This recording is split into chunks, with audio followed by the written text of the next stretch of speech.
Welcome back to the Racial Draft Podcast, where Matt Murdock can't see color, can smell it.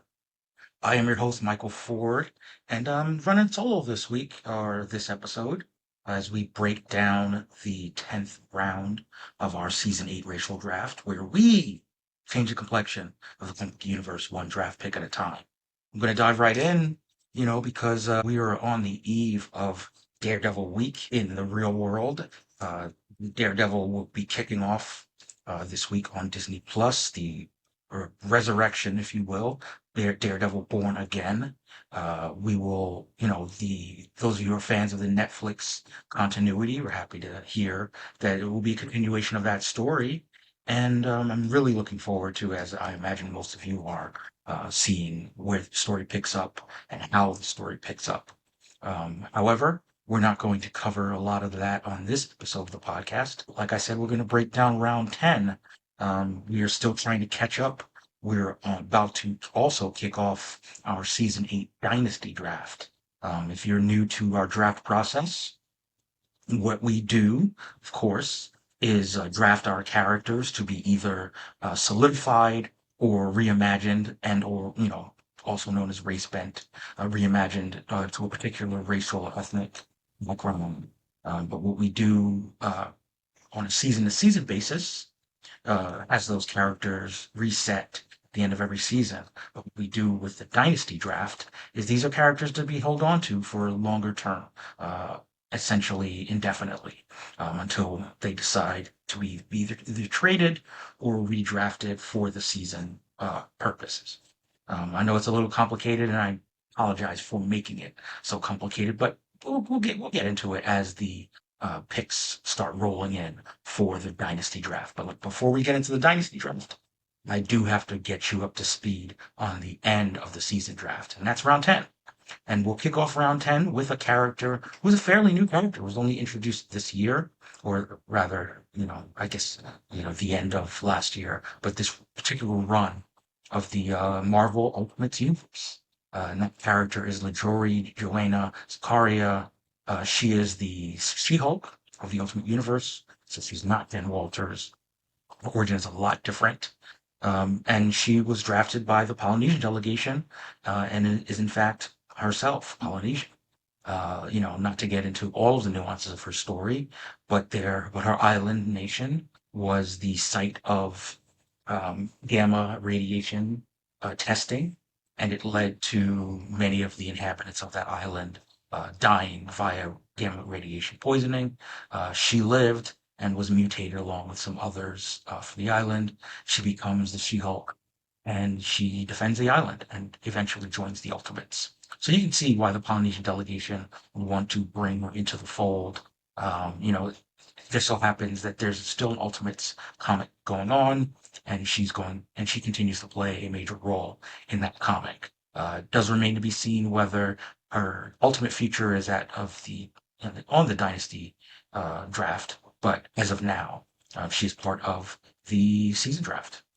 She's going to be brought into the fold of the Polynesian delegation, hopefully now and forever.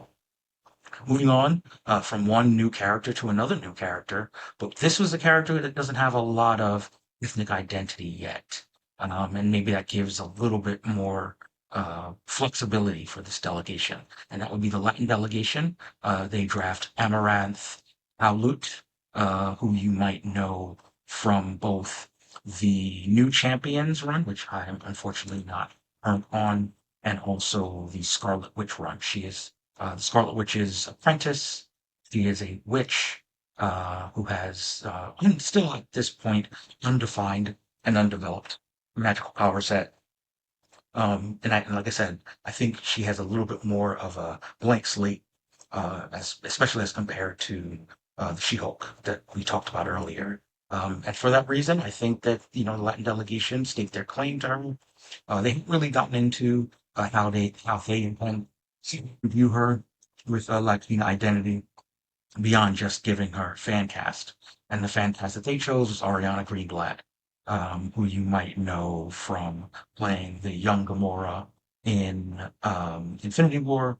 You might also know her from Barbie and also from playing young Ahsoka in Ahsoka. So she's she's coming into her own as an actress. Um, and of course, her playing a superhero, a young superhero, is kind of unbreakable. Um, you should have doubled back a little bit. A major component of what we do in the racial draft is not only are these picks made, but we get to get feedback from you guys from a number of places. There are polls that are on the website, racialdraft.com. You can still vote on all of the characters, whether the level of approval that you like, as far as uh, how you like the pick. You can also on Twitter for the first week after the pick, you can vote there, and also for the first 24 hours after the pick, vote on Threads. Additionally, like I said, or should have said, the on Instagram you can also vote, and those polls remain open for the season, as do the polls on racialdraft.com. So all that was preamble for saying that we got a 100% approval rating for Polynesian She-Hulk. And as far as there was also a fan cast that was submitted of the Polynesian delegation, and that would be Drew Afalo, who is an interest and an influencer of Samoan descent. That only got an 80% approval rating, which would have been 40% approval, 40% strongly approve, 40% somewhat approve, and 20% strongly disapprove of the Polynesian character being portrayed by a Polynesian actress. I mean, again, I don't know a lot about Drew Fall's acting ability, so maybe this was more of a pointed critique of her acting and less of a rejection of, the authentic casting. But anyway, uh, jumping ahead to the picking of Amaranth by the Latin delegation, that came up with 50-50. So really, really a split narrative. 50% approval rating with the 50% strongly approving and the other 50% somewhat disapproving. So it didn't quite go over as well. And I would imagine part of that is just that there hasn't been enough of her story being told for people to feel like there's something that's bringing them into the fold as far as Latina.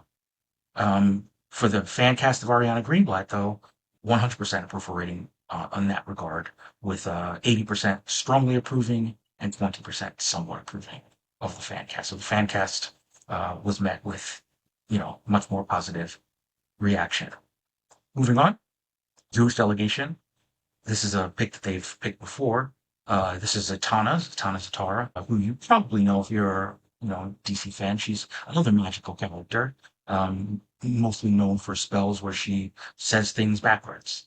Um, she, generally is depicted as Greek, but I think there are Jewish Greek people, so I don't think that it's that far of a major stretch for her to be in addition to how she's traditionally depicted, also being depicted as Jewish. For that reason, I'm not particularly surprised that the approval rating is at 75%, so higher than 50%. 50% strongly approve, 25% somewhat approve, and 25% somewhat disapproving of Jewish Zatanna.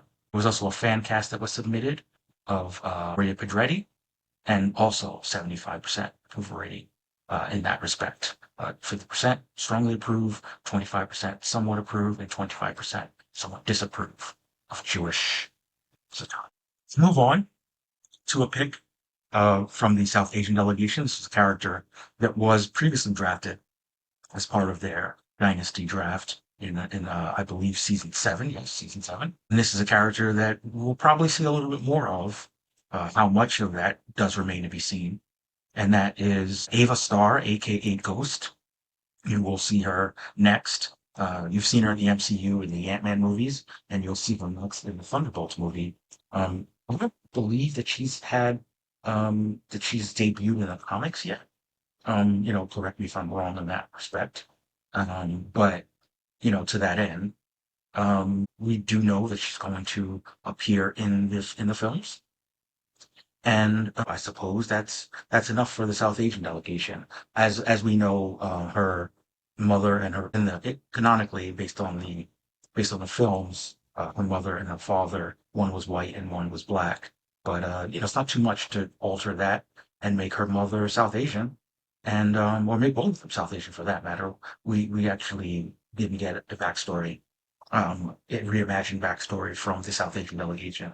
But to that end, there's really not a lot in her story that suggests that it's a major deviation for Ghost to be South Asian. And I think that in terms of the approval rating for the pick. I'll be checking right now. So yeah, 100% approval rating for South Asian Ghost, with 71.4 strongly approve and 28.6 somewhat approve. We also got a fan cast. This is an actress, sorry, that I'm not terribly familiar with. Risha Mujani, very beautiful woman, but the thing about Ghost is you don't really get to see her face very much. So, apologies. And the approval rating was a little bit lower, 85.7, 71.4 strongly approve, 14.3 somewhat approve, and 14.3% somewhat disapprove of this fan cast. Um, you know, Not too much to say about this reimagining because, like I said, the ghost character. There's not we don't know so much about her that we can really opine on what would encompass um, imbuing her with a South Asian identity again beyond the fan cast. Uh, going from a character that is going to be in Thunderbolts to another character that's going to be in Thunderbolts. This is a pick from the White delegation, and they too are picking from their Dynasty draft roster. This is a character that we know a lot about, both in the comics and in other media, including the films. John Walker, aka the U.S. Agent, aka the guy that they like to give the shield to. That was not Sam Wilson. I think that this is a character that works best for sure as a white guy. I think that this is someone who so much of what he stands for is the notion that he's following in Steve Rogers' footsteps, even though his views are not always in line with the progressive thought thoughtful values of Steve Rogers. He's much more of a red state Captain America, so to speak. Uh, and for that reason, I think he really works best, possibly only as a white character. So to me, I'm a little shocked that there was only 75% approval rating for white John Walker. I think it should have been a little higher, but be that as it may, 50% strongly approve, 25% somewhat approve, 25% somewhat disapprove of a still white U.S. agent. With respect to the fan cast, they didn't shake things up too much. They kept it with Wyatt Russell, who played him so well in Falcon and Winter Soldier, and again will be playing him in the Thunderbolts movie. And I imagine we'll get rave reviews for it. So 100% approval rating in that respect, 75% strongly approve, and 25% somewhat approve of Wyatt Russell as John Walker. Once again, if you feel differently, the polls are still open as far as where you can vote on racialdraft.com and also on Instagram. So go ahead and cast your vote in either or both places. We count them all. We count all of these, regardless of where the ballots are placed.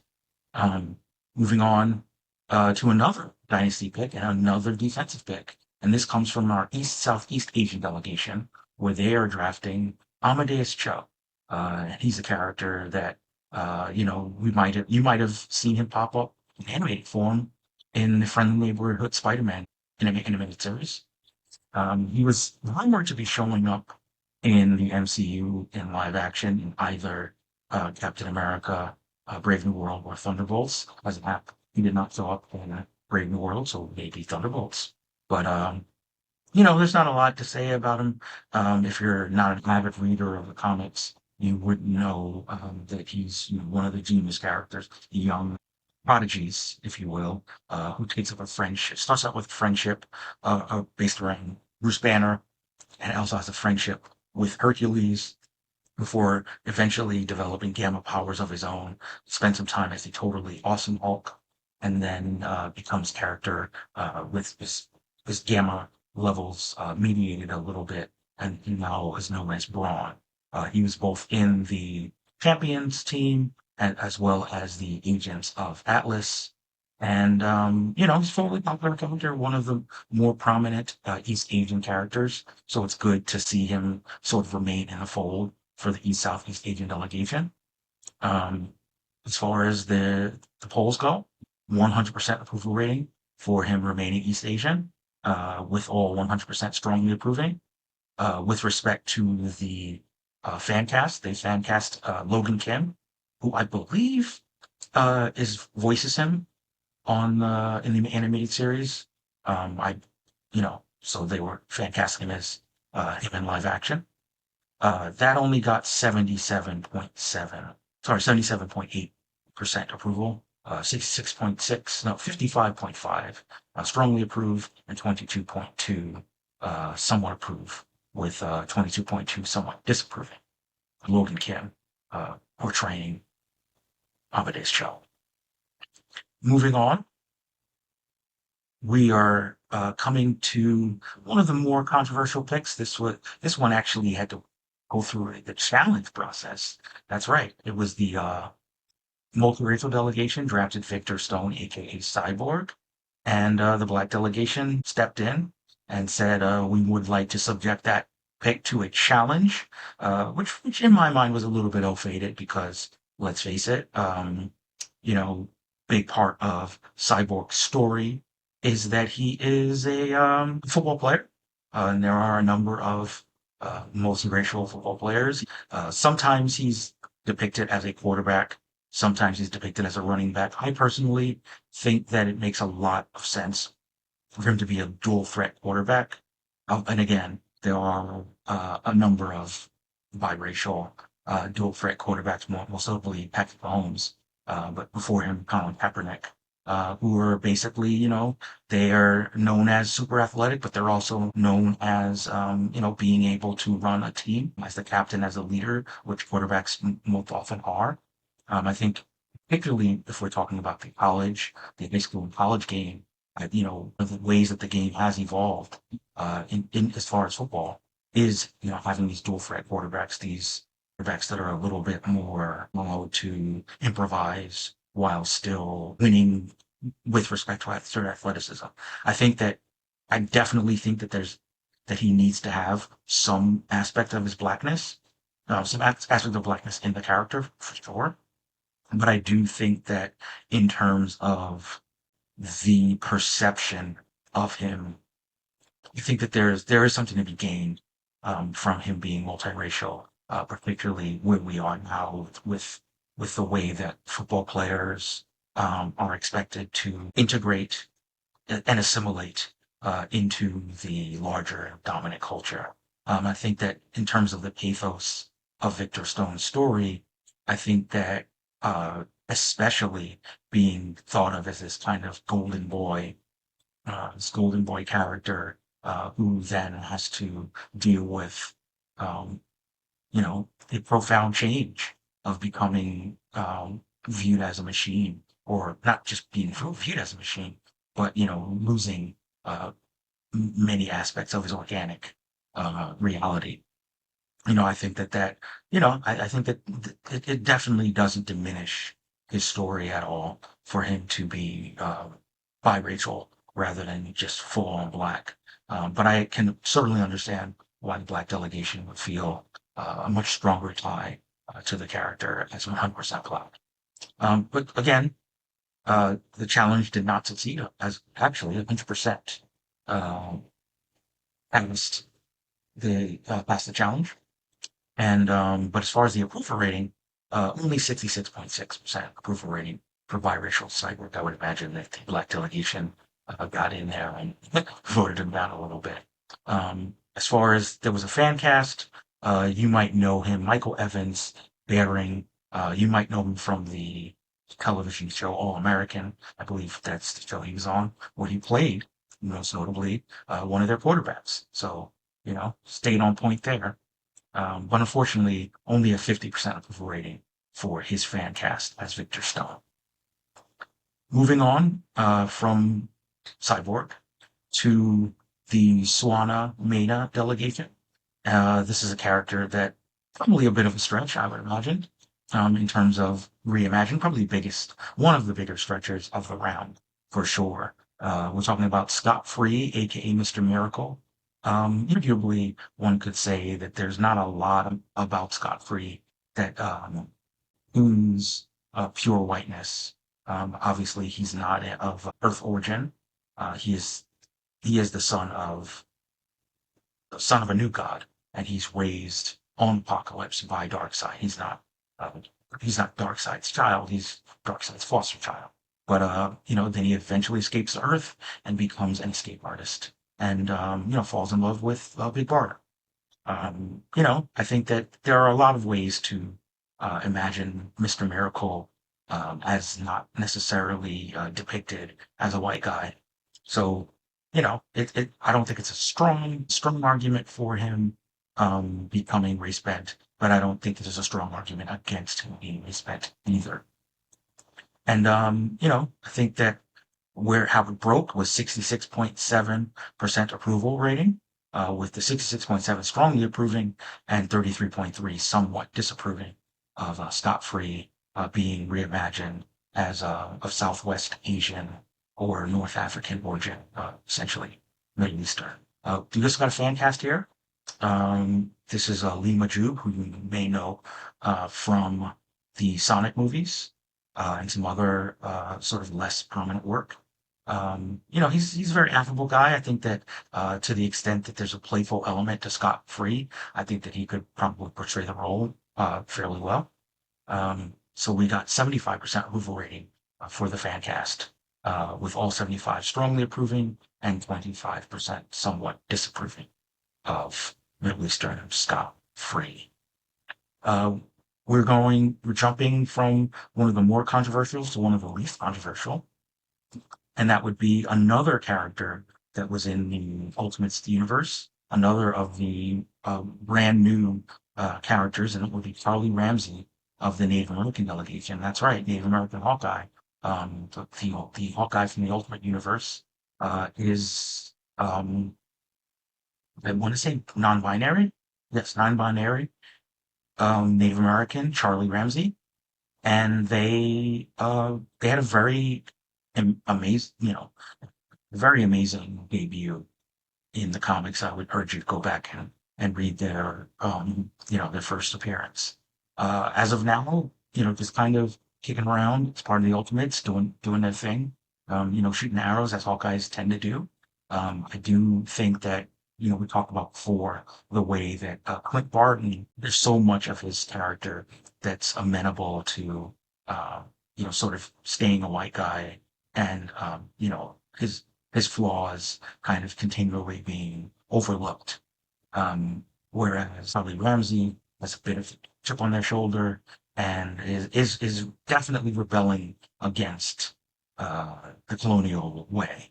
So, again, we're talking about a Native American character staying Native American. There's not too much else to say in that respect. So I would be shocked if there was anything but 100% approval rating. And wouldn't you know it? 100% approval rating for Charlie Ramsey remaining Native. And then we come to the final pick of the round, another no-brainer as far as I'm concerned. That is Jefferson Pierce, aka Black Lightning. Why? Who else? The Black Delegation. Really, I could just leave it there. But, I'll go ahead and say this is a character that was created at a time, one of the first Black characters in DC Comics. This is a character that was created during the sort of Blaxploitation era, very much kind of tied into that vibe, but has managed to persist. This is an educator, a teacher, he's a dad now, and he's raising superhero daughters. You might also remember him from the the short-lived Black Lightning television show on the CW, where he was played by Cress Wilson. I apologize to the actor for not remembering his name. But, I thought he was played well. I think Black Lightning is a character that definitely could be more prominent in the books. He's got a solo run going right now. He's got a prominent position in the Justice League. But even still, he's a character that I think could be elevated alongside, the big guns in DC. And, fingers crossed that this is something that continues. But one thing that should not change is that he definitely should be black. I mean, he's right there in the name, Black Light. And, you know, all of his virtues, kind of come from him being a strong black man. So 100% approval rating, 75% strongly approved, 25% somewhat approved, but really in our hearts, it's 1,000% approval rating. And again, if you feel otherwise or you just want to bolster how we already feel about these characters, go ahead down to RachelDraft.com or Rachel.draft on Instagram and make your voice known. That's it. Those were the 10 picks in the 10th round of the Rachel Draft. We'll probably quickly, shorter than usual, we'll probably get a breakdown of the 11th round, in a day or so.